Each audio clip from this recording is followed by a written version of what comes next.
Yo, salut à tous, c'est Locan et bienvenue dans cette vidéo dans laquelle on va parler, tester, comparer le Bose QC45 Quiet Comfort 45 au Sony WH-1000XM4 qu'on appellera le 1000XM4, sinon ça va devenir beaucoup trop compliqué. Avant de commencer cette vidéo, ce test, ce comparatif, tout ça, il est important de vous préciser deux choses. La première, c'est que j'utilise un WH-1000XM4 au quotidien, c'est mon casque que j'utilise réellement tous les jours, de quelques minutes, juste pour écouter un morceau parce que ça me fait du bien et j'aime beaucoup la musique, à plusieurs heures si je fais un montage vidéo ou juste que j'ai besoin de m'isoler, que ce soit à la maison ou au travail.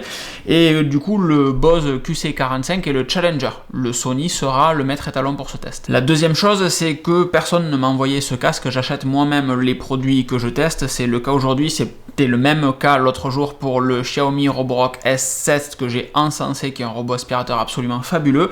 Ce qui me permet de dire ce que je veux dans les tests, notamment dans ces moments-là où le produit n'est pas bon, sans avoir peur de perdre un partenariat avec une quelconque marque ou entité qui me fournirait du matériel. Vous l'avez donc compris, ce Bose QC45 vendu 350 € par Bose n'est pas bon, il n'est pas au niveau du tout du Sony WH-1000XM4 qui est vendu normalement 380 € en promotion en ce moment, je pense qu'ils ont fait exprès, à 329 € je crois sur Amazon, et le Sony enterre ce Bose dans à peu près tous les domaines. Le Bose QC45 arrive dans une boîte tout ce qu'il y a de plus classique, avec un étui à l'intérieur de cette boîte, un étui de transport, avec des mousses pour protéger le casque un petit peu dans tous les sens, ainsi que deux accessoires, un câble mini jack et un câble USB. Le fait qu'il y ait des mousses présentes dans tous les sens dans cet emballage, c'est rassurant et perturbant en même temps, parce que si Bose sent qu'il est utile et nécessaire de protéger son casque pour vous le livrer, est-ce que ça veut dire qu'au quotidien le casque va juste être totalement défoncé quand vous allez le transporter de manière un peu plus conventionnelle? Ben je sais pas. J'étais très impatient de tester ce Bose QC45 ayant eu tous les modèles QC et vous les avez tous testés sur locan.jp et cette chaîne YouTube. J'étais donc très content de recevoir ça, et en fait j'ai été très déçu dès la prise en main en réalité, ne serait-ce que par la qualité de l'arceau qui fait réellement très fragile, enfin pas très fragile mais très bas de gamme en fait. Le mouvement de l'arceau par rapport au mouvement du Sony fait réellement très bas de gamme. Par contre, après, comme toujours chez Bose, j'ai pas fait ce test là, mais comme toujours chez Bose, les arceaux sont réellement très résistants. Un des soucis particuliers est la qualité de la mousse des arceaux ainsi que des pavillons. La mousse sur le Bose que vous voyez ici, je vais essayer de me mettre devant pour que vous ayez une petite mise au point. Vous voyez, la mousse revient de suite. Elle est très dure, cette mousse, sur le Bose, alors que sur le Sony, à la différence, vous voyez, il était posé, la mousse garde la forme.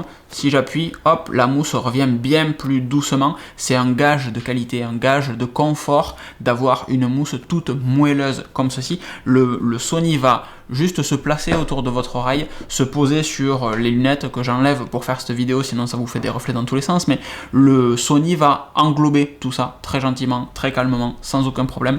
Le Bose, lui, appuie fort sur les endroits qui sont en contact avec le pavillon et du coup vous fait littéralement rentrer les lunettes dans les tempes. C'est pas agréable du tout, vous vous en doutez. Un autre axe de comparaison que j'aimerais vous présenter mais qu'il est difficile à mettre en image, c'est la taille du pavillon, et en réalité même sur cette vidéo, ça, si le pavillon, l'intérieur, regardez uniquement l'intérieur du coussinet. Donc encore une fois, le Sony ici très moelleux, le Bose qui revient de suite beaucoup plus ferme, le Sony bien mieux fini également sur le pavillon. On voit réellement du soin apporté au niveau de la petite mousse qui est à l'intérieur pour protéger. D'ailleurs, je viens de percuter que c'est de la mousse alors que là c'est juste un film, un tissu en fait textile qui vient protéger l'intérieur. Là, on a un petit, réellement de la mousse qui protège l'intérieur, c'est bien mieux fini.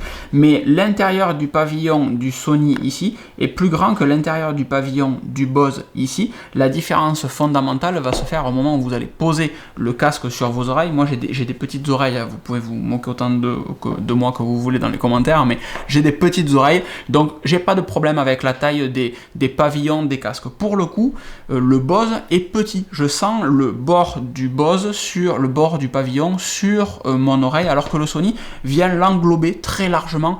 Aucun souci, alors que vous avez vu dans la vidéo, c'est pas forcément évident. Pour allumer ce Bose QC45, vous avez ici un curseur, bienvenue en 2010. Ce curseur va donc vous permettre d'allumer votre casque, si vous le faites pivoter ici, et si vous restez au fond, de le mettre en mode association pour associer un téléphone, un ordinateur, ce que vous voulez. Sur le même pavillon ici, vous avez en dessous, ce que j'aimerais vous montrer qui moi me fait beaucoup rire, des boutons physiques dédiés.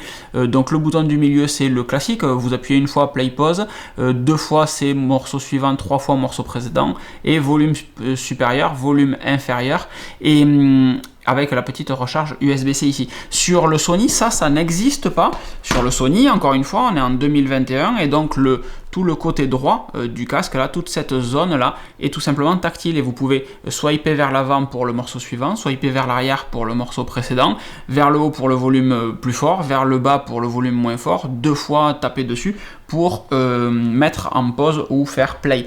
Et ça, c'est juste cohérent. J'ai vraiment du mal à comprendre que Bose, sans stress, sorte un casque à 350 € quand celui-ci vaut normalement 380 €, avec des boutons et quelque chose d'aussi mal fini, d'aussi plastique en fait. Pour éviter de ne dire que du mal, parce que j'ai bien conscience que ce test, ce comparatif, il accable profondément le Bose, je me suis dit, bon, écoute Lolo, tu vas te mettre tranquillement sur une table, au calme là, tu vas écouter tes morceaux préférés sur le Sony, tes morceaux préférés sur le Bose, avec l'iPhone 13 Pro, via Apple Music en lossless, mais en Bluetooth, parce qu'on va pas se mentir, l'immense majorité du temps, vous utiliserez comme j'utiliserai mon casque en Bluetooth. Donc, situation réelle, du lossless Apple Music en Bluetooth sur l'iPhone 13 Pro, et j'ai commencé par écouter la musique avec le Bose, pour ne travailler que sur la mémoire que j'ai d'un morceau, et pas juste venir d'écouter le morceau avec le Sony pour ensuite passer au Bose. Et quand j'ai mis mon casque sur les oreilles en même temps que je commençais à écrire les premières lignes de ce test, de cet article sur locand.jp, vous avez le lien dans la description,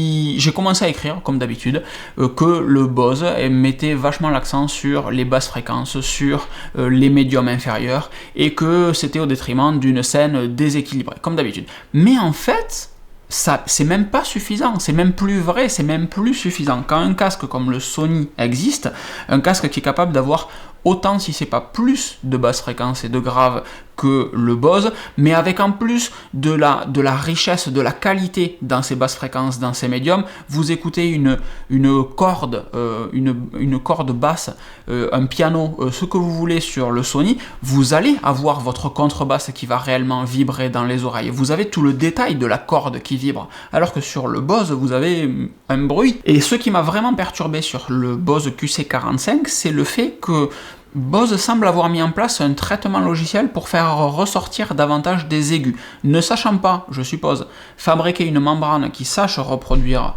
tout le spectre.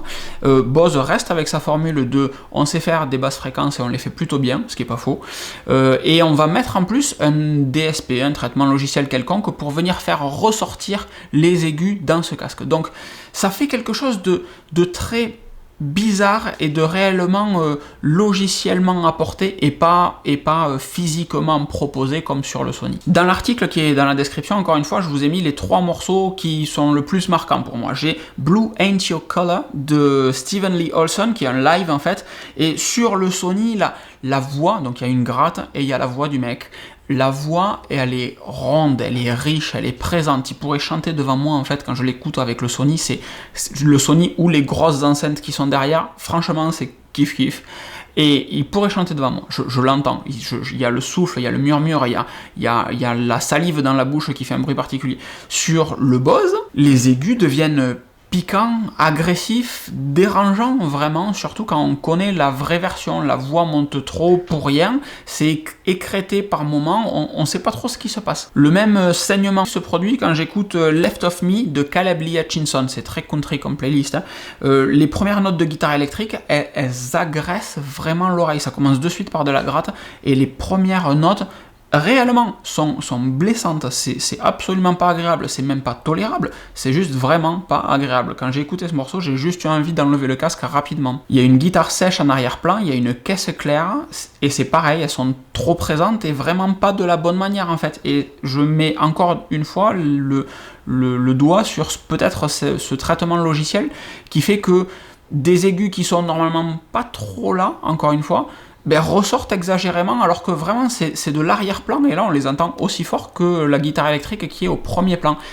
il y a peut-être ce traitement de signal qui est à revoir. Sur Deishmeir de Shama, je sais pas comment on se prononce son nom à ce type, je peux vous faire un seul résumé en fait, c'est que si ce morceau était une photo, eh bien elle serait pixelisée. Il y a tellement de variations dans le signal de la voix, tellement de moments trop aigus pour rien, d'autres où il manque clairement des morceaux, il manque de l'information en fait dans l'audio que retranscrit le Bose, que je n'ai que ça en fait comme explication. Réellement, ça m'a fait la sensation d'une photo pixelisée avec du bruit numérique. Et sur ce morceau-là, j'ai dû écouter 3 fois le morceau, 3 fois le passage sur le Bose, sur le Sony, pour être sûr de pas devenir fou en fait, que ça soit réellement le ressenti qu'il y a et pas uniquement Locan qui déraille et qui veut absolument enterrer le Bose. Je peux être con des fois, donc je préfère le dire, mais réellement, non, ce n'est pas bon. Donc je vais vous faire un cadeau, je vais pas vous faire perdre davantage de temps dans cette vidéo, tant que moi j'ai déjà perdu à la tourner, à faire le test des produits, etc. Parce que réellement,